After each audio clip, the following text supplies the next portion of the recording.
RFM matin 8h jot na ba tegal El Hadj Assane Gueye ci xabaar yi ci wolof ci gàttal salaamaaleykum El Hadj. waaleykum salaam Hadj Babacar ñu ngi lay nuyu di nuyu ñëpp ñu ànd ak RFM di leen ñaanal jàmm yi sàkku ñaan ci ñëpp xibaar yi ak jàngoro yi coronavirus xeex bi Sénégal jamono yi ci wàllu lim ak xayma ñu ngi ci ñaar fukk ak ñeent ñoo xamante ne yore nañu doomu jàngoro bi ñaar yi ca mujj ñu boole ci lim bi démb jëlee ko ci kilifa yi ministère de la santé immigré la doomu Sénégal bu bawoo ca Barcelone ka ca topp di ndaw ak fukk ak juróom ci at boo xamante ni kii ku ko wàll mooy ki amee jàngoro ji ca bawoo ca Italie ñoom ñaar ñeneen ñaar daal dinañ leen déclaré guéri ci pàttali di ñu wér kon ci lim boobe ñeel ñi amee coronavirus Sénégal dogal yi nag ci wàllu moytandiku gi rawatina yi ci jugee ci njiitu réew mi président Sall démb ceetlu gi mooy daanaka këru diine Sénégal yëpp ànd maase ñoom kilifa yi tedd yi ànd ak président Sall fas yéene it sàkku ci taalibe yi ñu wàccoog digle yi rawatina yu kër docteur.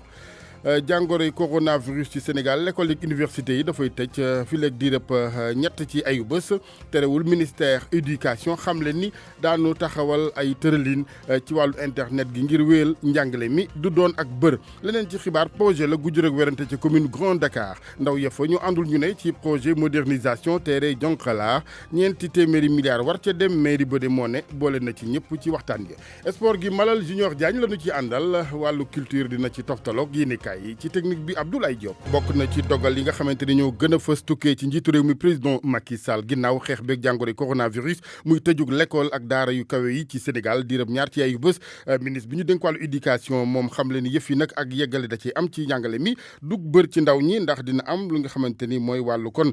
ci pédagogie gi ay pexe ci wàllu internet gi dañuy dégluy leeral moom ministre Mamadou Talla démb ci édition spéciale bi ci RFM doon amal. xale yi suñu toogee seen kër du vacances waruñu ko gisee vacances donc parents yi dañu war a surveiller xale yi mënuñu ñëw rek si kër yi ñu bàyyi leen et puis ñuy génn encore di dem di ànd ak yeneen rassemblement yi ñun en tout cas si ministère de l'éducation nationale jéem nañu ay yoo xam ne ay décision suba dinañu def benn réunion bu am solo parce que am nañu lu ñuy wax ne ay ressources numériques mooy accompagner xale yi ñii di def terminale ñii di def CM2 ak 3e am nañu ay leçons yoo xam ne yu bari c'est des leçons numériques nan la ñu war a fexe pour que parents yi continuer li ñuy wax ne continuité pédagogique bi dafa war a am loolu nag pour que moo am il ne faut pas que nit ñi gisee ko comme vacances non du vacances isolement la boo xam ne ay barrières la ñu war a teg pour que virus bi ñu cantonné ko fi mu nekk ñu mën a en tout cas saafara rapidement donc attroupement yi rencontre yi xale yi donc du préscolaire jusqu'en terminale ñoom ñëpp la ñu wax ak ñu nekk également ñun xam nga un enseignant ou bien éducation nationale soo demee bay wax ne xale yi toog leen seen kër rek defoo ko si sa coobare donc dafa fekk décision bi moo am solo moom la ñu war a def.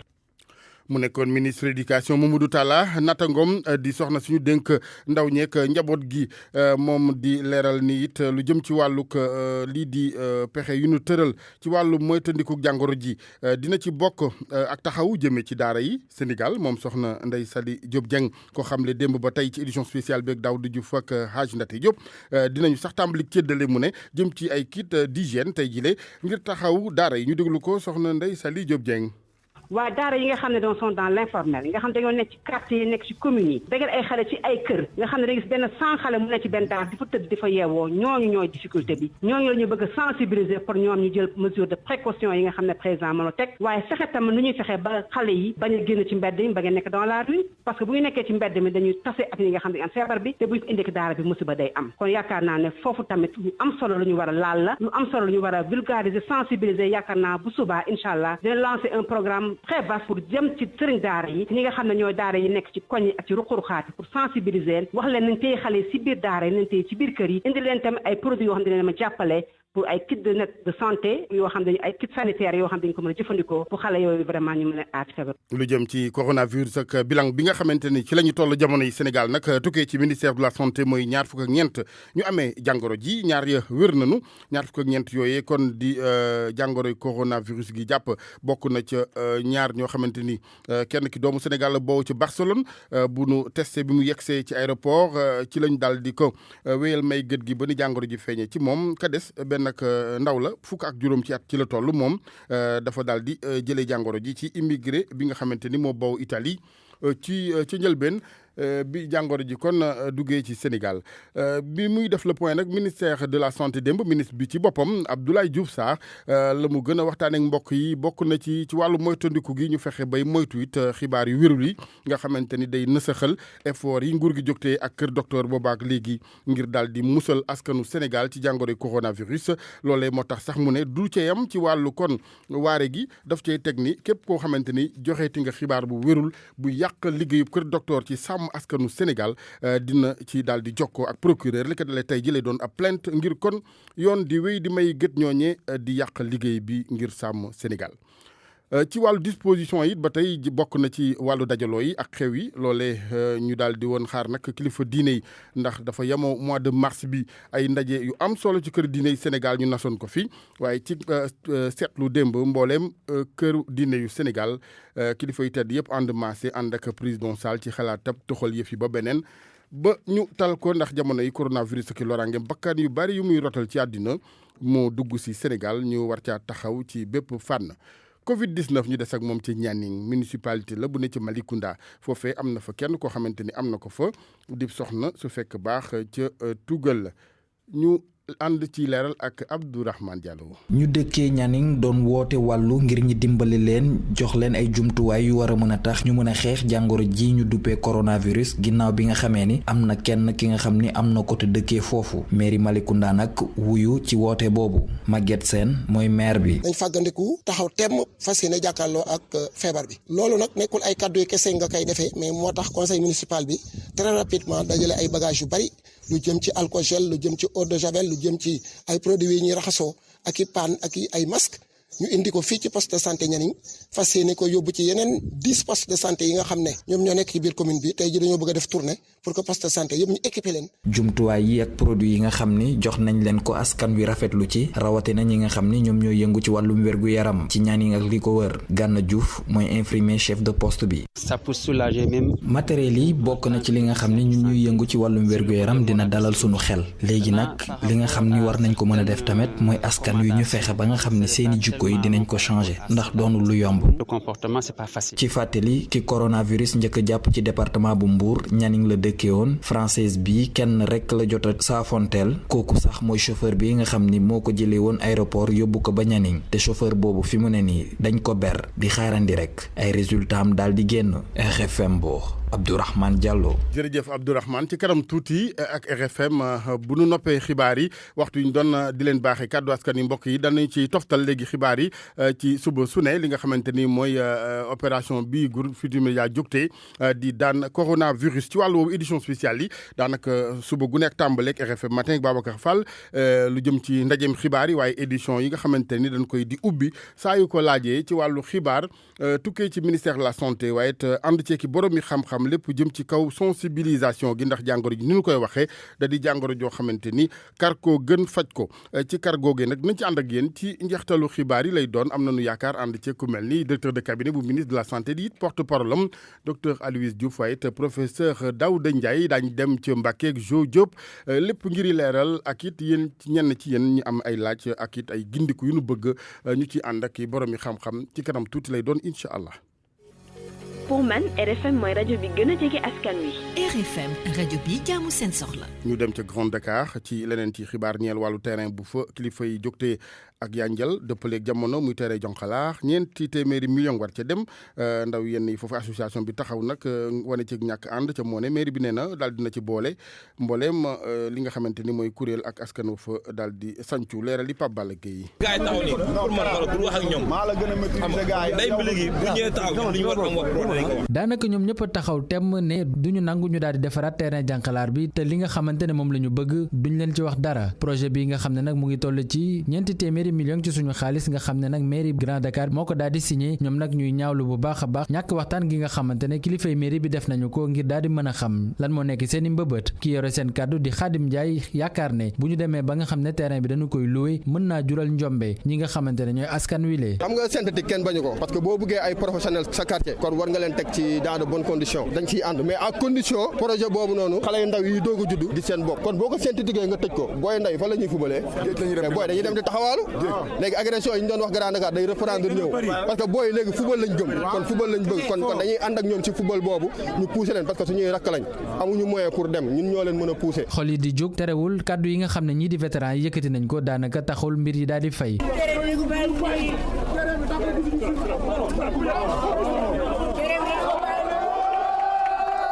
waaye ci gis-gisu Serigne Saliou Diop mi nga xam ne moom moo jiite ASC Jànkalaar muy xamle ne jamono ji maire bi moom moo war a daal di ñëw leeral askan wi projet boobu lee kenn bañul labal terrain bi nañu woote waxtaan mais tant que mi ngi def nii ça ne passera pas ñu di wax ñëpp ça ne passera pas. ñu waroon a xëy daal di tëj terrain boobu lee daal di doorit liggéey yi tey jilee ndaw Grand Dakar yi nag ñu ngi taxaw temm ne loolee du fi amee donte it ñu ngi xaar teewaayu maire bi lépp rek ngir mu daal di gën a leeral lan moo wundu projet boobu lee ñu teewlu léegi Pape Balla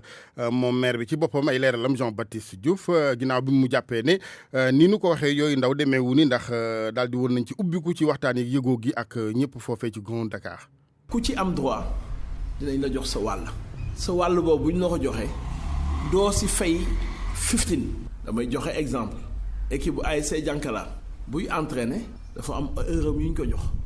heure yooyu la mën a entraîner. mais doo ñëw rek suba ngoon heure bu la neex rek nga ne da ngay dugg entraîner déedéet école de football yi dañu am seen waxtu ñëw football entraîner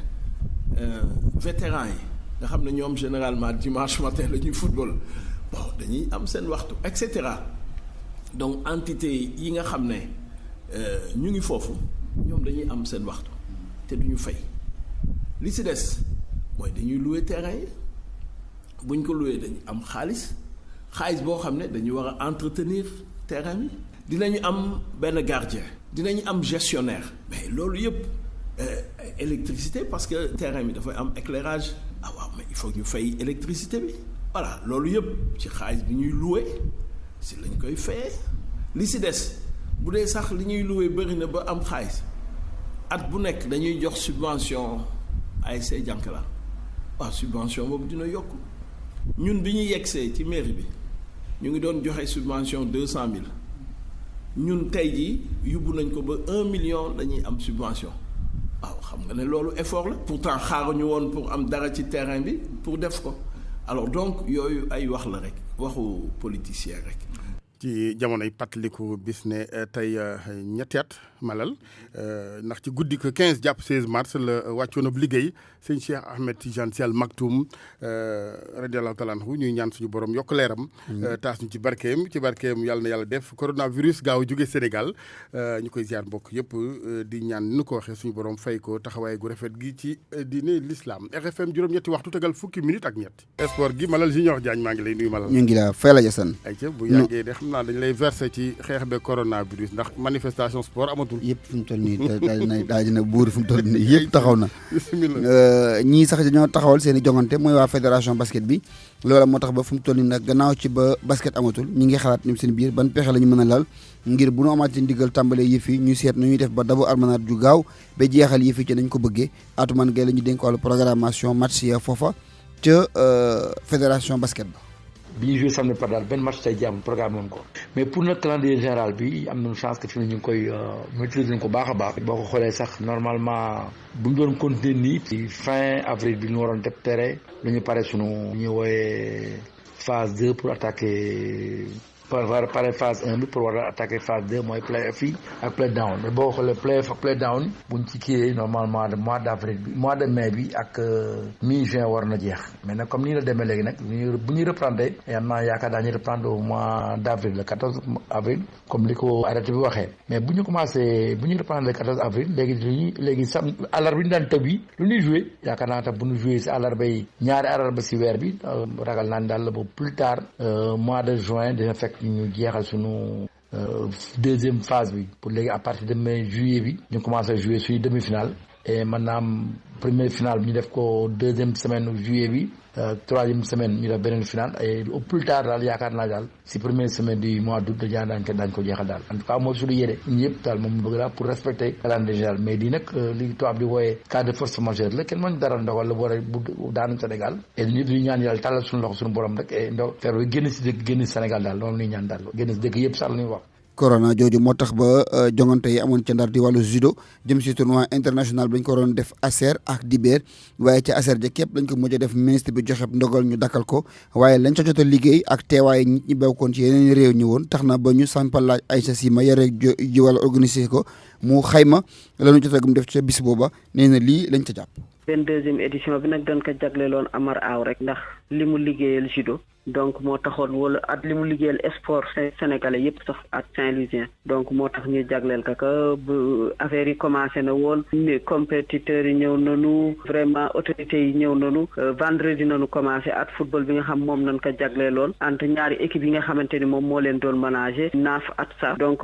si ngoon si ñu def cérémonie d'ouverture bi ak autorités yi fi nekkoon donc ñuy remercier la fédération di remercier la Ligue de judo du Nord di remercier l'Institut des sports ak ñi nga xam ni ñëpp jàpp nañ si mais surtout famille Mbaye Boye ñoo fa ñoo jëkk sa saal ba teew jëmbal bis bi donc loolu bu amee pour ñun relever nañu le défi de l'organisation li ci rax rek mooy feebar bi nga xam ni ñëw na kenn mënu si dara ndax moo si àddina bi yëpp la tasaaroo donc il fallait que ñu gérer ko noonu. tabarkalla alaaji. ok Malal. kon maa nga ca yoon ba. ayca ba ci kanam. ak RFM kumpa jeex na. ñu ànd ak Hadj Ndate Diop ci wàllu culture bi. dal leen ak jàmm musique wàllu hip hop lañ koy dooree ak ndaw li ñu duppee Hush MC moom di ab rappeur fekk baax ca Tëngéej la mu bëgg moom moo di bokk ci ñi nga xam ni ñu ñuy ràññee bu baax lañu ci milieu hip hop waaye tamit bokk ci ñi nga xam ni ñooy représenté réewum Sénégal Omar Mbow. yàlla yaana tiituma ragaluma du lu fu mu nekkul.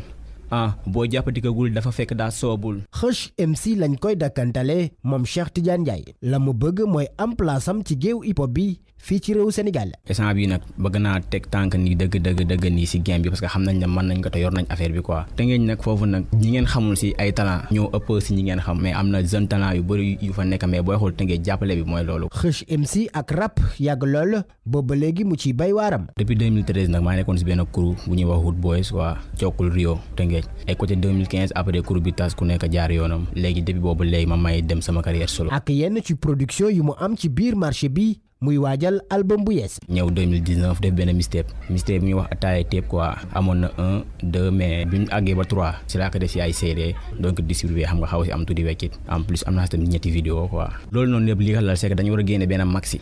bi bu ñuy wax EP quoi mu jógee si loolu moom maanaam bu fekkante ne li ñu si ut am nañ ko après album moom la ñuy teg quoi. maxi bi kañ la fas yéene génn. bés bu freestyle matin 15 rek après dinañ joxe date bi. doomu Tëngéej bi jàpp ne yàlla ñëpp la fi nekkal ne game bi kenn moomu ko moo taxit bëgg na cee bay waaram ba mu mat sëkk bokk ci ñi nga xamante ni ñoom ñoo fas yéene gàddu hip hop bu Sénégal. tiituma ragaluma dootul fu mu nekkul